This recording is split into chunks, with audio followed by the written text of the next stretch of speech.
What's going on today, guys? Today I'm going to show you how to install one of our 10x22 Magblocks into a Taurus TX22 22 round magazine. This will block a 22 round magazine down to 10 rounds.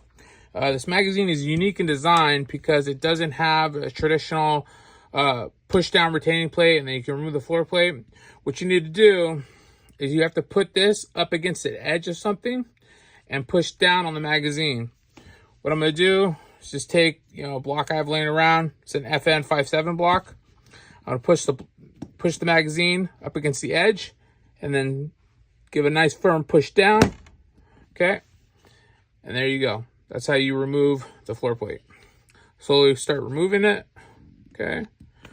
And at the end of the spring, there's this little capping piece on the end of the spring. You will not need this for this block. You can set that aside. Then what you're going to do, take the block itself, insert it into the magazine, and then just put the floor plate back on. Nice firm punch, and you're all set. And that's how you block a 22 round TX22 magazine down to 10 rounds.